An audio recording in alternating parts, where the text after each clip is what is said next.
Hey classmates, hey Professor Cardinal. My name is Alexis, and today I'm going to be sharing the cons of direct-to-consumer drug advertising.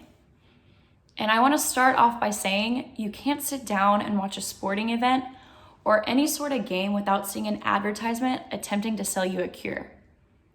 It could be a cure for anything. It could be high blood pressure, high cholesterol, erectile dysfunction, joint pain.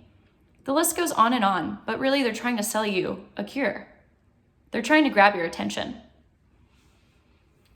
And the next thing I want to do is share a fact with you guys that I found completely interesting.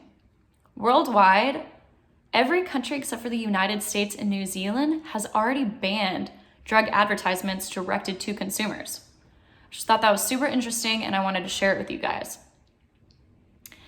And next, if we've gone this far through the video and you still don't have a good idea of what direct-to-consumer drug advertising looks like, I want to give you an example to jog your memory. Here we go. May cause serious allergic reactions or suicidal thoughts or actions. Tell your doctor right away if you have these symptoms. If you have newer or worsening depression or unusual changes in moods or swelling of the face, trouble breathing, rash, blisters, hives, muscle weakness, blurry vision, or fever. Common side effects include significant weight gain, uncontrollable sweating, don't drink alcohol or drive until you know how this drug will affect you, but try this drug today.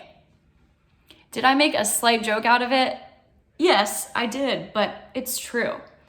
The next thing I want to share with you is the Journal of American Board of Family Medicine led a national survey back in 2017. So 1,744 US adults participated in it. And it was to discover patients' opinions on the effects of direct-to-consumer prescription drug advertising based on communication with their providers. So in the survey, they found that 76% of the respondents during the survey said they were more likely to ask a healthcare provider about that advertised drug that they saw on TV. And then the next 26% said that they had already done so. So let's think about that for a minute.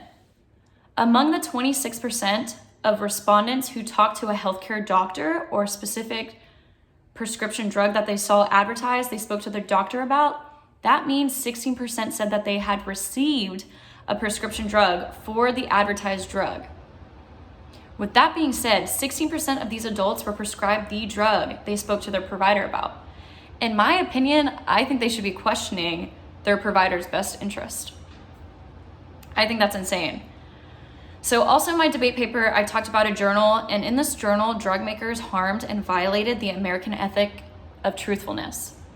And in our textbook, we know that truthfulness requires the medical products industry and other healthcare professionals to honestly and accurately report health information to all patients.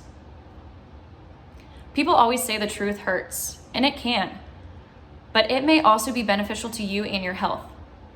In addition to that, honesty has always been the best policy, and we learn that at a very young age. Honesty plays a huge role in healthcare. Not only healthcare, but also in law. Health professionals must tell the truth because to be able to determine a course of action or prescription/drug a patient potentially needs requires honest and truthful information from your provider, not from a TV screen or from a commercial. So this is leading me to my last supporting statement. With all of this false hope, this can heavily interfere or even ruin the patient and provider's relationship. These drug advertisements can harm the relationship between the provider and the patient for many different reasons. Though the evidence and information presented in these advertisements may be truthful, it can also be presented in a way that stresses or even overestimates the so-called benefits of the drug.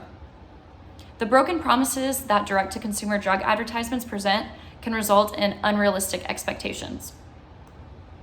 If you've made it this far, thank you. In conclusion, advertisements for prescription drugs are ambiguous.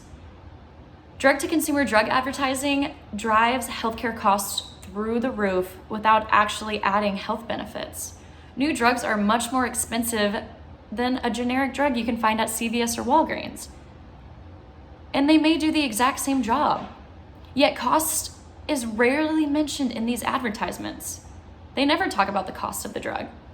They can harm your doctor and patient relationship. Not only that, but studies also show that direct-to-consumer drug advertisements tend to mislead patients by encouraging drugs before safety information can be confirmed.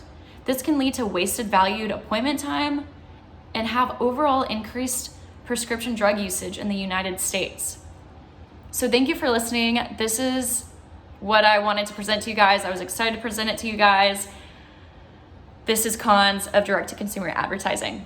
Have a great day.